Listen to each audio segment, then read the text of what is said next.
Good morning, everyone. Can you hear me okay? Yes, Okay, I hear great. you. Shavua Tov, top of the week, our Monday morning learning contemporary cases of Shas. So great to be able to learn together, to see everybody. Hope everybody's enjoying the beautiful South Florida sunny weather. It's spectacular outside. Hope you had a wonderful Shabbos. Hope you had a wonderful Sunday. And I hope everybody is healthy, safe, and well. Our contemporary cases in Shas Shir class this morning has been generously sponsored by Sid and Jane Savitz.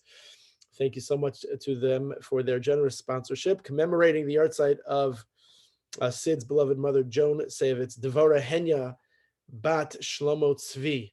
Her neshama should have an aliyah, and in the zchus and the merit of studying Torah together, it should be a merit for the entire family.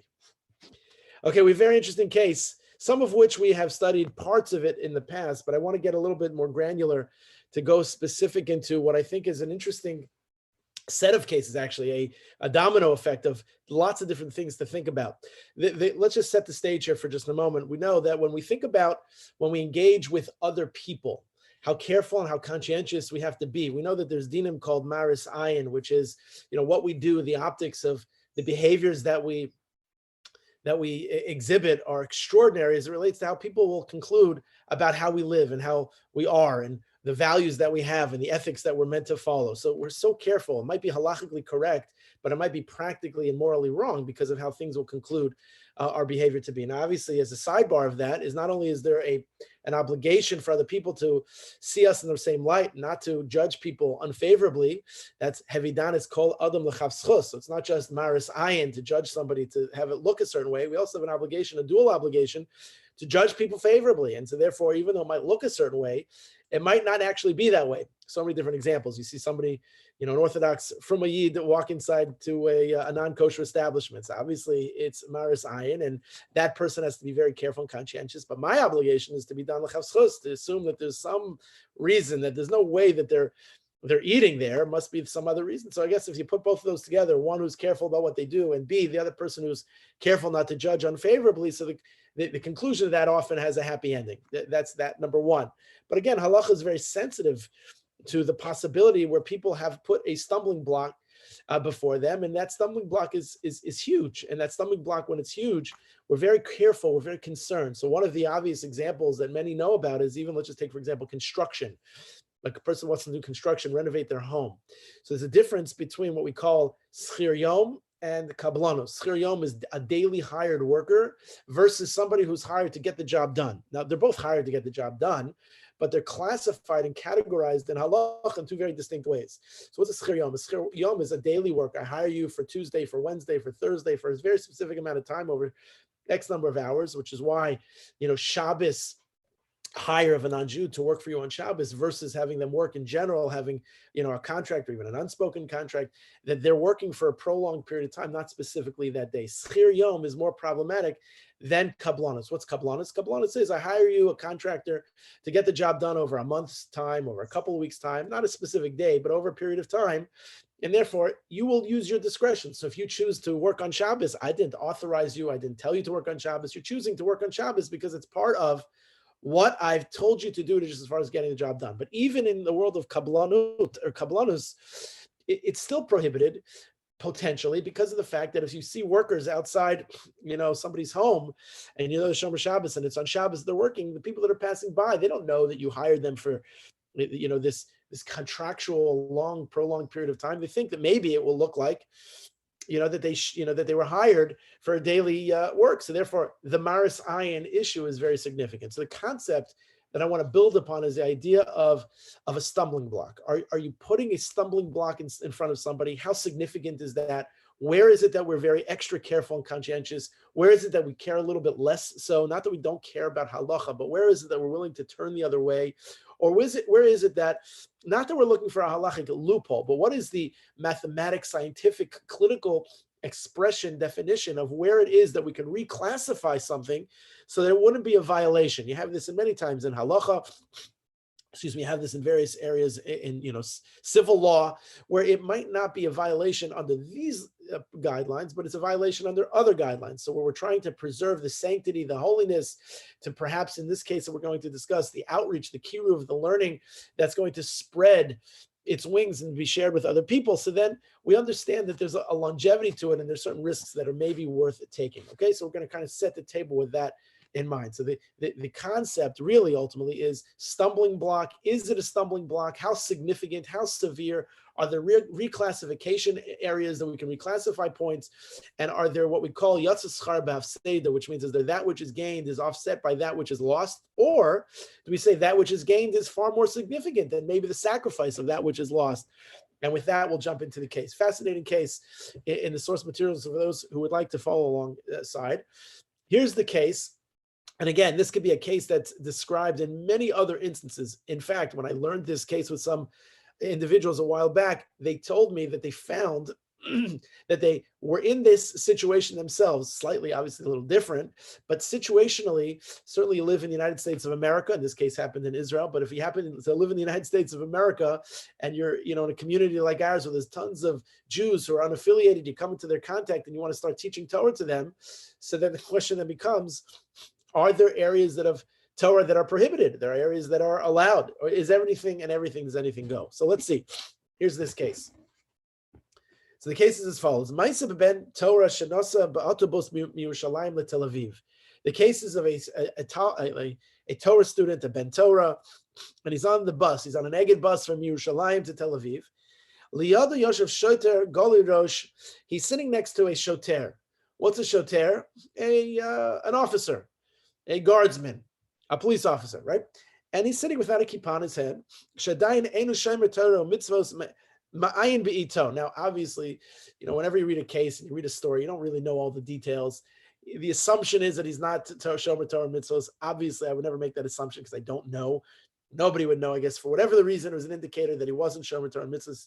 That was part of this case. I guess even for no other reason than it's a hypothetical case, even though I think it is a real case, it's still worthy of just exploration, assuming that he's not shomer Torah and mitzvos. He doesn't follow the laws, the precepts, kedas v'kedin. And what he's doing is he's ma'ayin be'iton. What does that mean? He's reading the paper. He's looking at the haaretz. He's reading the Jewish press. He's reading the Jerusalem Post. He's reading a newspaper.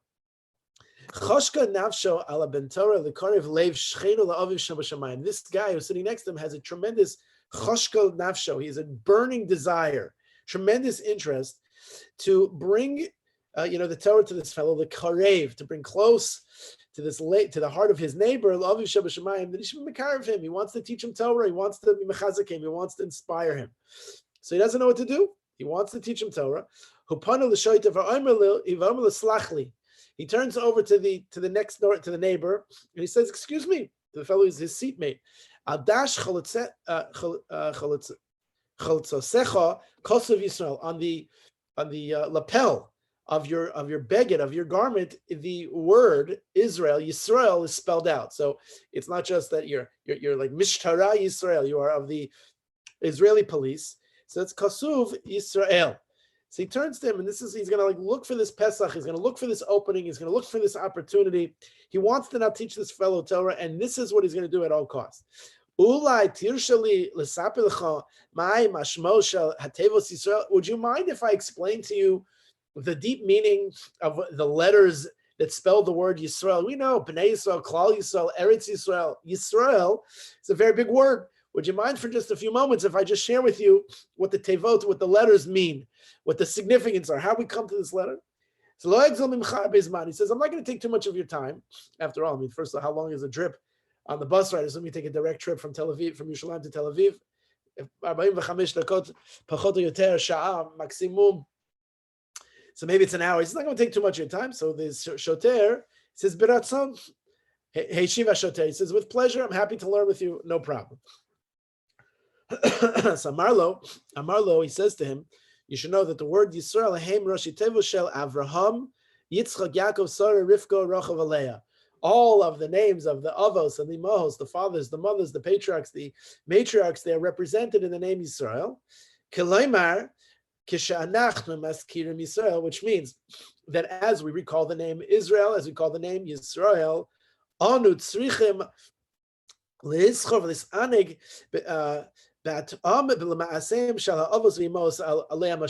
What it means is we call ourselves, the names that we have, the names that we call ourselves, Israel, represents all of the mahus, all of the essence, all of the character and the caricature of the avos and the imos, the fathers and the foremothers.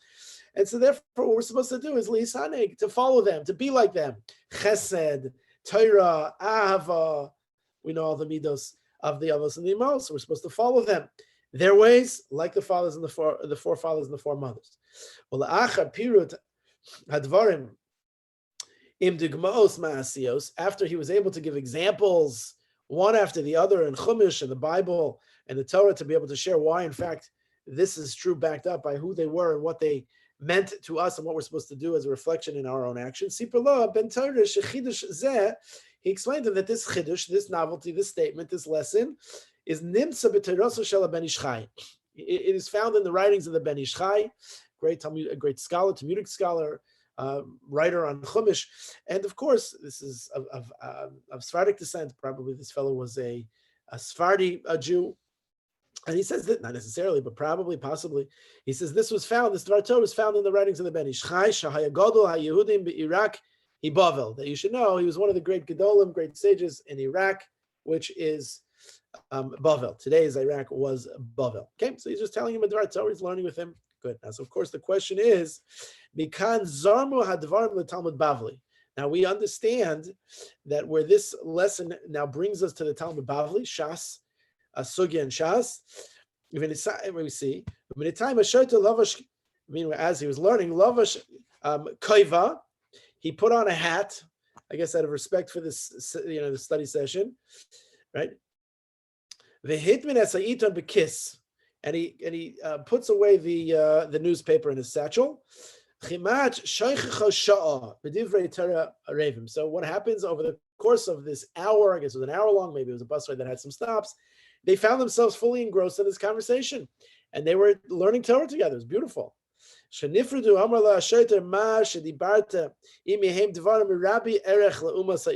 we learned together, what we discussed, what we studied together, far more valuable, immeasurable when compared to what I would have read in the newspaper. And so this was time very, very well spent. There's those who say when you read the news, okay, we'll leave that comment out. But anyway, here, everybody should be informed. Everyone should be informed with all the right information, and Shalom al Yisrael. Anyway, he said that what we learned and studied together, so good. So that's far more significant, far more immeasurable than anything I could have studied or read in the Itam. Fine.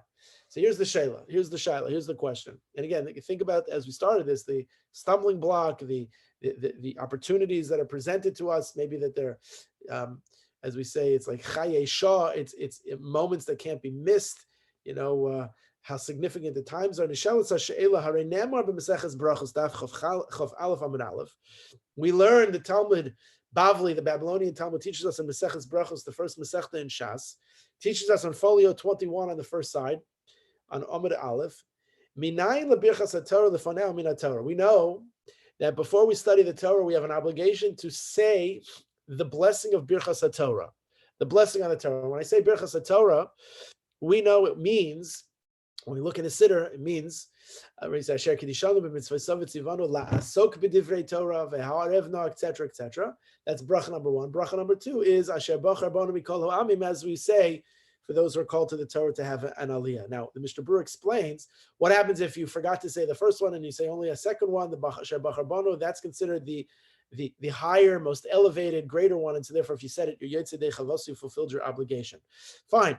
But we nonetheless see that not only is there an obligation to learn Torah, there's an obligation to learn Torah before we study the Torah, before we learn the Torah, it's an obligation, but actually, additionally, we are all familiar and famously aware of the fact that one of the reasons why the Beis Hamikdash, we are taught, was destroyed is because like the Talmidim Rabbi Akiva, because they did not have proper requisite respect. There was sinas chinam, baseless hatred destroyed the Beis Hamikdash.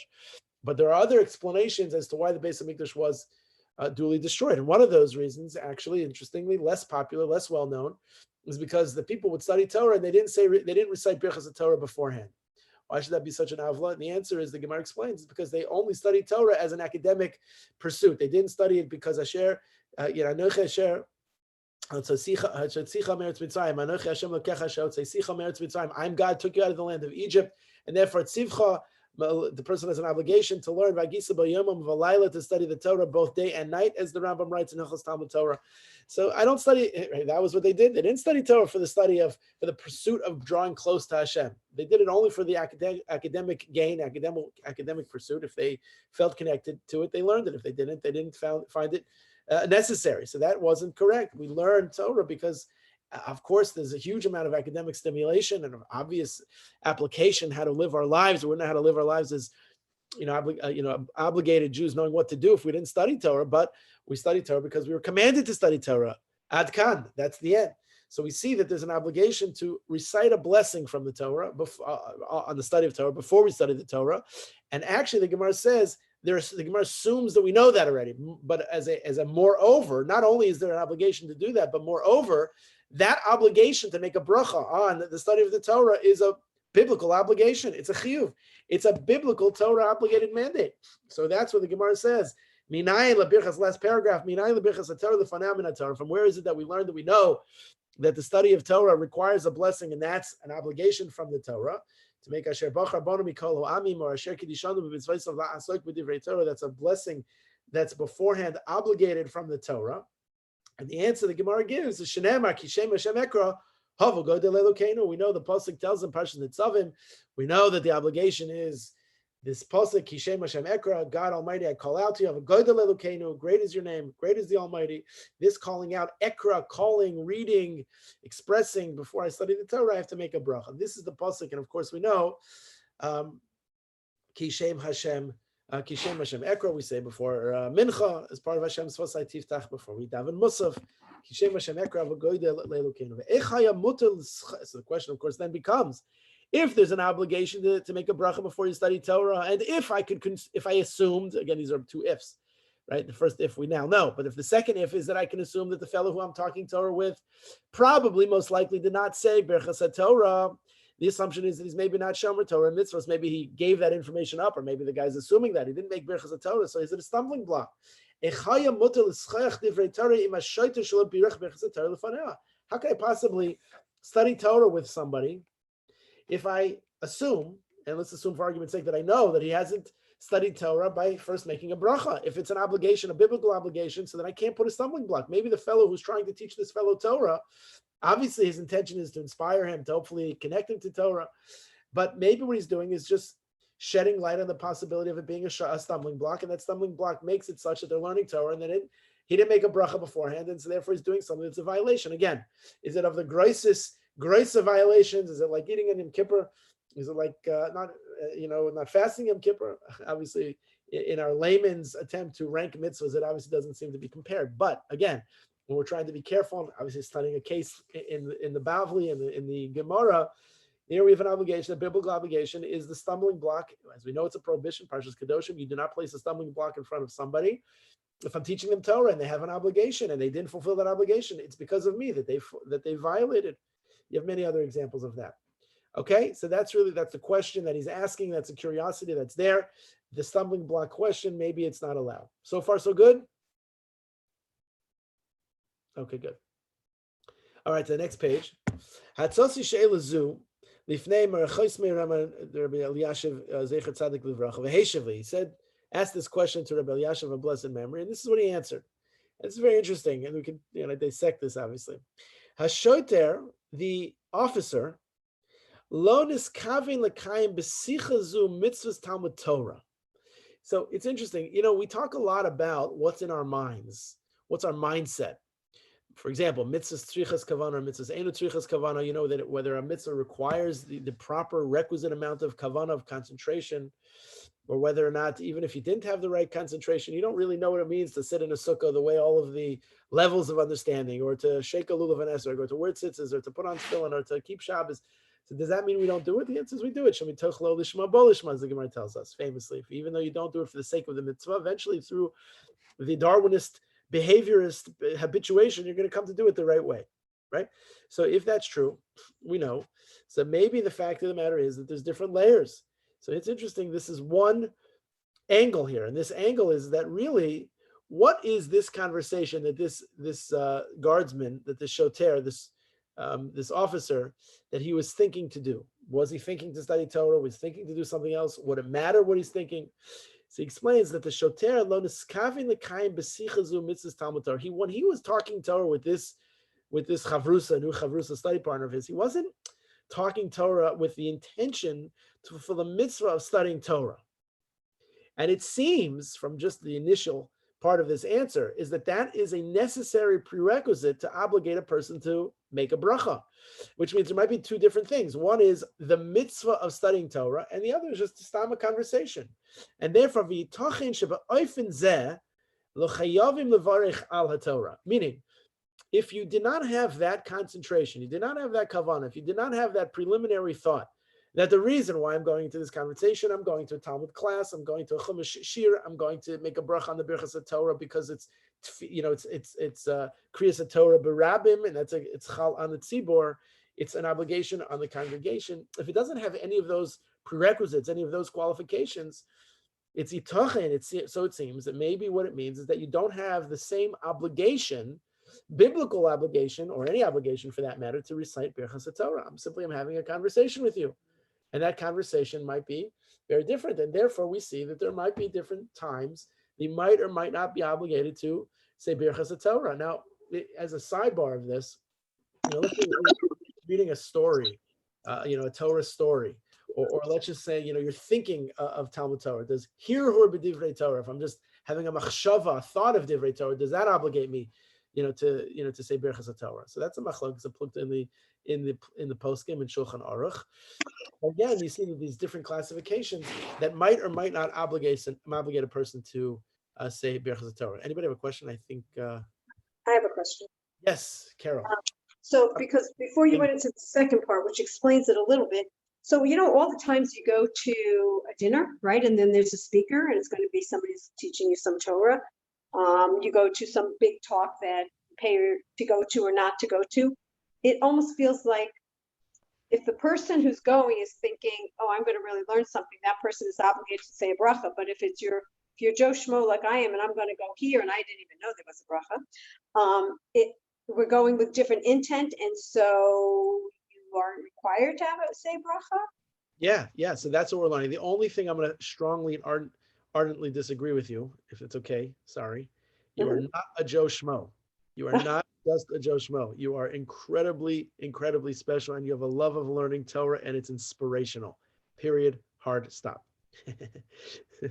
And that's very kind. But that aside, if you're a person who doesn't know these things, because it sounds all like a conversation. When you started in, I was like, well, I thought they were just chatting on the bus. Like, what's the big deal? Right. Yeah.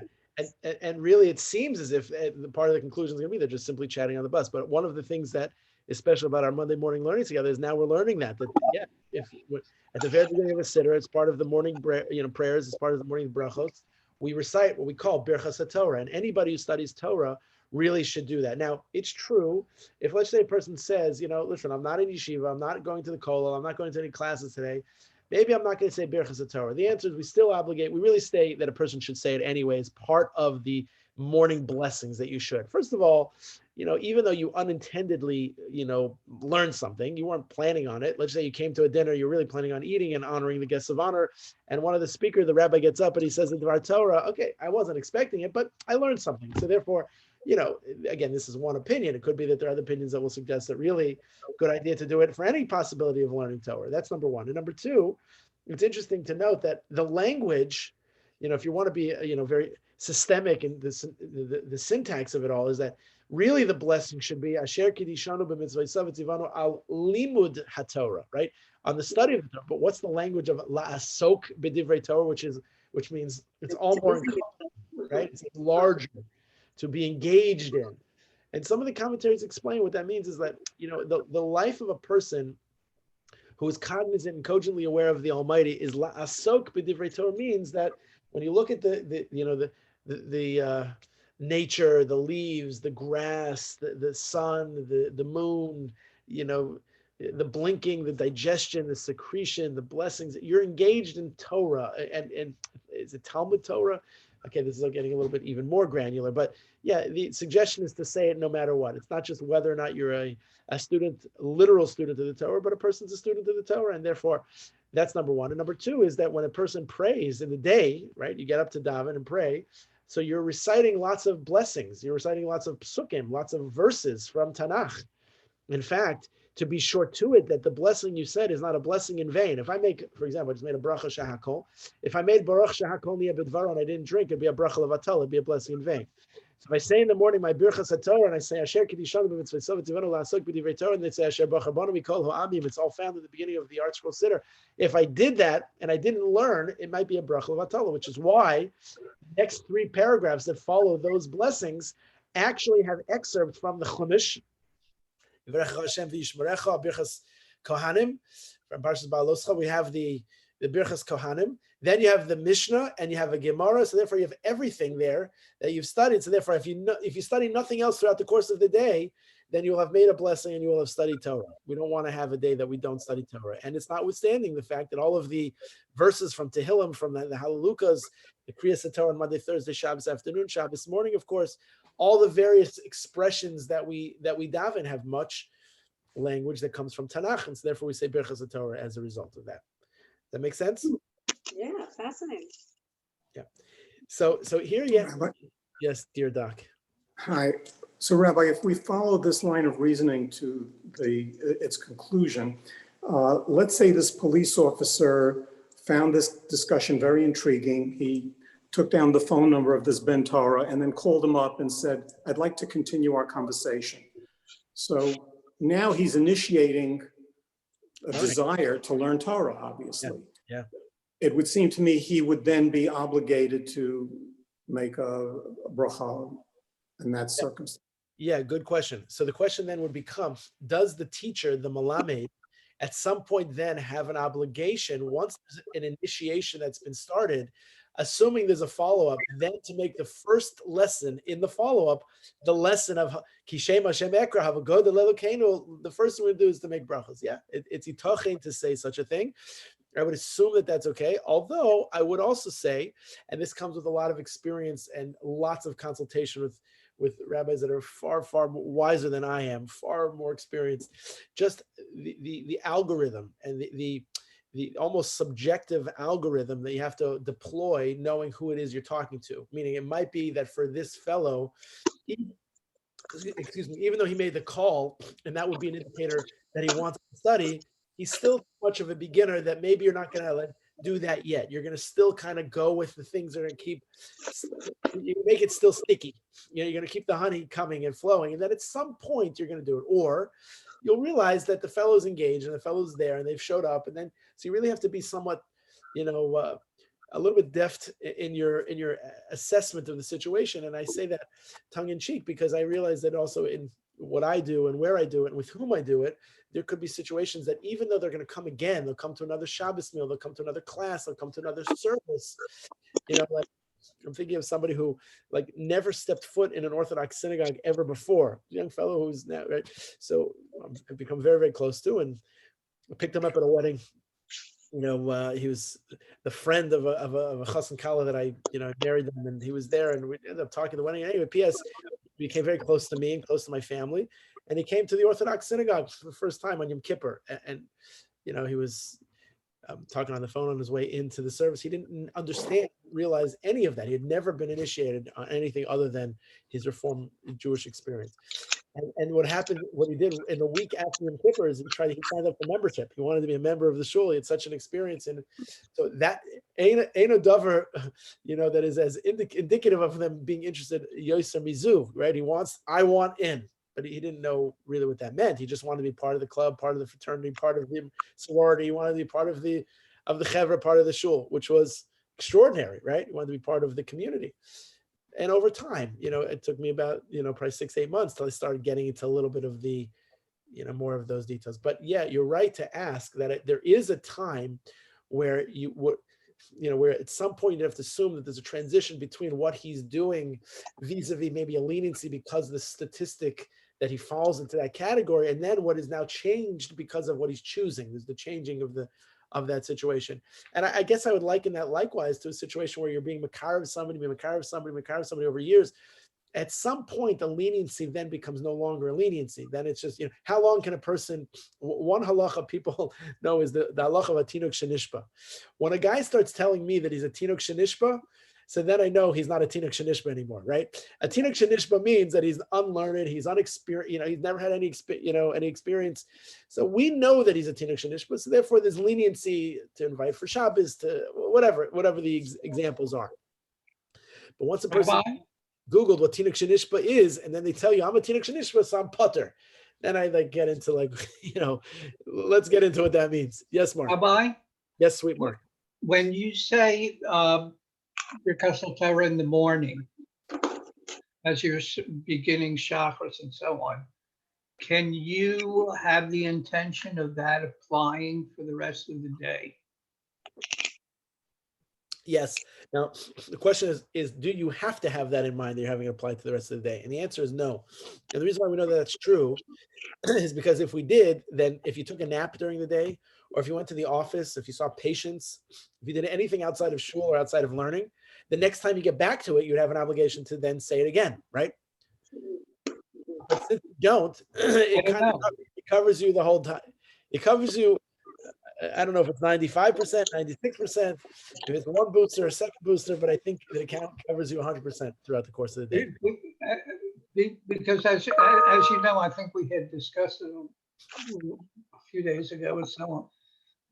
After you say Yivarecha Elgorim and so on, which fulfills your obligation for Mikra, Mishnah, and Gemara, we then say Karban Tamid, Right. Which is Mikra, Zvachim, which is Mishnah, and then Rabbi Yishmael, which is Gemara. Brisa, and then it's a Brisa, right. So do we have to say Birkas Torah again after we say Birkas HaShachar? We take our mind off learning Torah, then we go back to saying Talmud. Because if that was true, we'd be taking that bracha all day. Because what does it mean to That's what I mean. Yeah, you go for breakfast, and after breakfast, you go to the Gemara shiur. That's the Birkas Torah. You close your eyes, you have to take it on there. You go to the office. No, so that's actually how the commentaries explain. Actually, Rosh Hashanah Schwab has a beautiful entry in his sefer. Rabbi Schwab on prayer. He's got a few different entries, but it's about why the bracha is la'asok b'divrei Torah, to just do all that, to encompass, so that when you go to breakfast, you're not really interrupting. When you go to the office, you're not really interrupting your day, assuming you have the right. One of the sources we know for that actually is the Pesach Seder, because we start Hallel before the Magid section. We have the Shulchan Aruch, we have the meal, and then we continue the Hallel. Even though we call the Hallel Nirtza at the end of the Seder, but actually we started the Hallel, as you remember, before the meal. So everybody asks, really, the meal is a huge interrupter. Right, so why would you do that? And the answer is that it doesn't have to be an interrupter. 3 who sit at a meal and they speak words of Torah. It's as if we've eaten at the table of the omnipresent. It's as if it's a mizbeach. It's a shulchan of holiness. It's a table of godliness. Yeah, sure. If you have a table that's bereft of meaningful conversation and closeness and dveikus to Hashem with songs and words of Torah, then sure. Then your Friday night meal is no different than a Tuesday night dinner, except that there are Jewish foods on the table. So that's really kind of essential to making it elevated, and therefore it's not an interruption. It's not an interruption. Okay, so going on this line of reasoning, so it seems Niskaven the kind b'sichazu, he didn't have in mind that it's the mitzvah Talmud Torah. So v'tochen shebaofen zeh l'chayovim levarich al birchas Torah. Fine. Towards the end of top paragraph, Kihu, he was listening to Torah for the wisdom of the Torah, Upinasa for the insights of the Torah. Avalonis Kavin the Kayim, Besichazu, like Carol just said, they were just having chappen a shmooze, and they're chappen a shmooze about something, having a sicha ba'alma. It was just a directed sicha ba'alma, and the sicha ba'alma was not really a sicha ba'alma, it was a sicha of Torah, it's a conversation of learning. He wasn't intending to, fulfill the mitzvah of Vishinantam Livanecha v'dibarta bam to study Torah. So therefore, maybe he's not obligated to make a birchas Torah, make a blessing on the Torah. Okay, fine. That's paragraph number 1. Look at paragraph number 2. V'yesh. V'yesh lavi raya lekach. There are those who bring similarly a proof to this. Ma'nemar mechachma Shlomo, from the writings of the Chachma Shlomo. She asked the following question: Ma ribusa the mevatlin Talmud Torah lemikra Megillah. We know that the idea of being mevatel Talmud Torah to read the Megillah. We know that if it's time to read the Megillah on Purim, so a person can't stay in the base medrash and study Torah. You have to be mevatel Talmud Torah for the purpose of listening to the Megillah, right? The mevatlin. So what's so great about that? Hare Megillah hunami Torah. Is not the Megillah also Torah? Like we would have a Torah class on studying the Megillah, learn Rashi, learn the Radak, learn the, all the commentaries. It's learning Torah. So, but that's a question. And I guess this is a distinction. So it's not just, Carol, like you said, the example of you going to a dinner, for example, and you're honoring the person and you're celebrating the organization and you're eating the food. And by chance, and it happens to be here, Divrei Torah, but actually here's, Purim is a perfect example. When you come to Purim in the evening to hear the Megillah, I could be wrong. I could be wrong, but I think that the majority of the people, if not 100% of the people, they're not coming to hear, they're not coming to learn Megillah Esther, right? They're coming to hear Megillah Esther being read to publicize the miracle, lifarsem hanes, to publicize the miracle, right? Anybody, they're coming to a class. If we announce that this year Megillah Esther is really come to the Torah class called Megillah Esther, read by Uri, the rabbi will make a couple explanations. Something tells me, something tells me, maybe I'm wrong. Maybe it would be half the crowd, right? Maybe it'd be half, maybe a little less than half, maybe less than half. Don't know, right? But does anybody come to shul to learn the Megillah? I don't think so, right, Alan? No, I don't think so. Now it happens to be that I think I mentioned this before, that a number of years ago, now at this point, many years ago, I was invited by Yeshiva University to give a part series on the 5 Megillahs. And I learned Megillah Esther inside, all the depth, every Rashi, every Radak, everything about it. And I came away, I don't know what my students came away with. I hope they came away with something, but I came away with something, which was like enormous. And because I came away so much with it, that every time I read the Megillah on Purim, I think of myself, how many explanations, like that sentence alone has like a lot of stuff on it. So I'd be lying if I didn't say that I don't remember the learning of it. And I try to remember the learning specifically to be able to better understand it. But that's not the reason why we come to Megillah Esther, right? We should learn it. We should have a better, deeper appreciation of it. But he says that what's the reason? Hooray, Megillah, it's also reading. Reading Megillah is also a return. V'heshiv, imchavin l'mitzvahs Megillah. If he has in mind to fulfill the mitzvah Megillah, lo mekayim bo Talmud Torah. He's not. There's two. What we see here, which is fascinating, that there's two things that are side by side. What are the two things that are side by side? One is to mekayim the mitzvah of Mikra Megillah, and one is the mitzvah of Talmud Torah, and they're not necessarily the same. They could be married as the same, but you have to have that in mind. But generically, you come to shul Purim night, you're not coming to learn. You're coming to hear the Megillah, to fulfill your mitzvah of Mikra Megillah. They're two different, distinct things. Therefore, in Cain, Kol Shekain, Shemeschavin lechachma. If you're coming for the chachma, if the conversation with this shoter is just for wisdom, right? Lo mekayim b'zeh mitzvah Talmud Torah. He wasn't coming to fulfill the mitzvah Talmud Torah. Therefore, not only is it permissible, it's mutter. Seems maybe it's a big mitzvah because now you have a chance to be makar of somebody, to bring another Jew closer to Torah and mitzvahs. Wow, it's amazing. Now, obviously, I think as a separate caveat, as an addition to, David, to your question, is that if at some point the fellow said, let's say hypothetically, let's say he said to the teacher, he said, you know what? After he teaches him about Kishem Hashem Ekra, and you have to make a bracha beforehand, and Birchas HaTorah, he says, you know what, I'm not going to do that. I just am enjoying the wisdom of this, and the Chachma, the Bina, I'm not going to make a bracha. That's already wrong, because that's already where the Beis HaMikdash was destroyed, right? So therefore, you'd have to teach that person that. Now, there was actually a case that it was intriguing. I stumbled upon it a few years ago as well, which was, there was, and this could happen in this case as well. You're learning with somebody who, at the time that you start learning with them, they're unlearned because they haven't learned so much yet. And over the period of time, you learn with them 4 or 5 years. Now they're learned. Now, I'm not saying they're Rash Kabahag, but they're now learned, right? I remember learning a Chumash with somebody for the first time. He came to this first Chumash lesson like this, kacha. That's not a mistake. He held the Chumash upside down. Now he like learns Chumash and Rashi, which is unbelievable. So the case that I stumbled upon was this guy, after he was a little bit more knowledgeable, he came over and he said to me, Rabbi, why didn't you tell me that? Like, why didn't you teach me that? Why didn't you tell me this at the beginning? Like I learned it later on, and I explained to him that I didn't think he was necessarily ready for that. Right? You where you are now. I didn't like keep this big major secret. Like, oh, by the way, there's something called Passover. You're gonna have to clean your house, and you're gonna have to eat cardboard crackers for these days. I didn't do that, but there was a certain nuance, a certain level of it, a depth to it that it came to. So even he could come and reveal, like, why didn't you tell me that later on? And the answer is there's different madregas, different dargas, different levels, and eventually what happens is that even though it'll come to it later, so good, it'll come to it later, and that's what it is. So it's mutter, it's permissible for him to do that, even though the fellow did not make birchas Torah. Look at the third paragraph, again on the second sheet. At a different time, he answered him again when they were discussing it.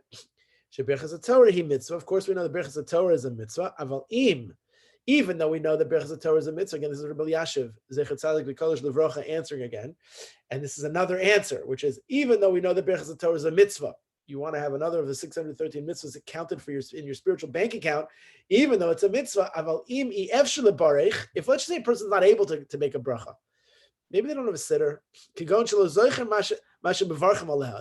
know what to say. So now what? Do we say they shouldn't learn Torah at all? No. Ain is a lilmod. There's no prohibition to learn. Learning Torah is learning Torah. That doesn't mean you should lahachis intentionally choose not to make a bracha once you know the law. But let's just say you didn't remember what to make a bracha on. You're traveling, you don't have a sitter, you're fumfering through the sitter, you don't know exactly where it is in the sitter, can't remember what we just learned. Okay, ain is a lilmod. Vim kain kishlo nitan levakesh mashoter. So he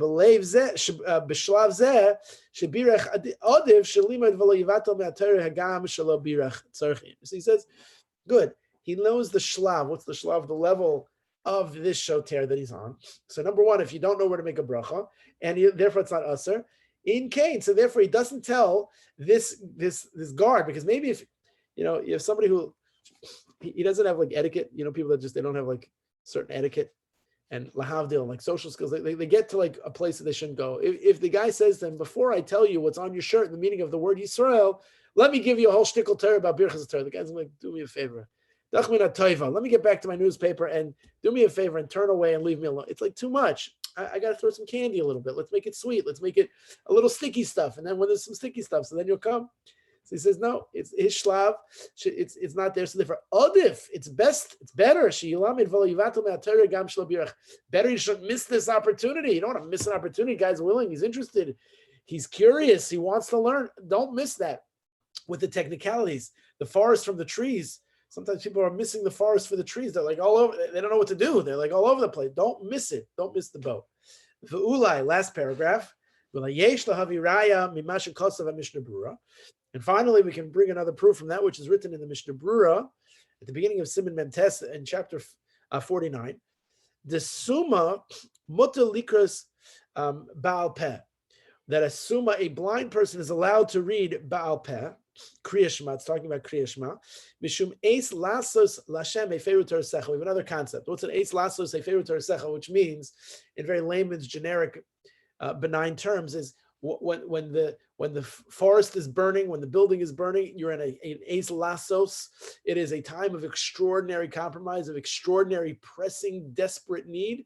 Okay, if the survival of the Jewish people is on the line, the survival of our Masorah is at stake, so then the obligation then becomes to preserve the Masorah, and therefore, okay, don't be frum to the compromise of having our Masorah extinguished, chas v'shalom.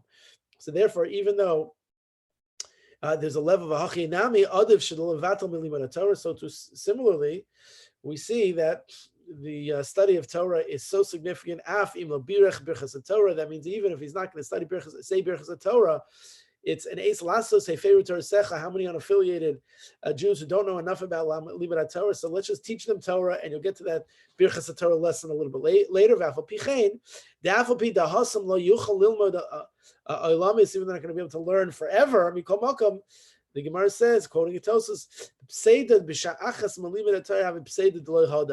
to miss out on, I mean, even though this guy, let's just say this guy never sees this shoter ever again.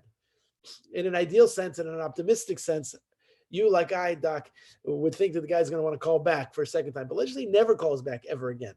And therefore, it's like short-lived. Is it worthy of an investment? And the answer is yes, because Tosfos explains the pseida b'sha'achas. If you miss out on even one sha'achas, one moment, literally 1 hour, but the Maharsha says even one moment in the sha'achas, even 1 moment to teach Torah, of limud Torah, it's a pseida d'lo hadar. It's a loss without measure, and so therefore, don't roll the dice. You never know what's going to, sit on a person's heart, what's going to inspire somebody, what's going to be meaningful and impressionable on somebody. So you never want to miss an opportunity. And so in this case, not only is it, we went from mutter, therefore it's an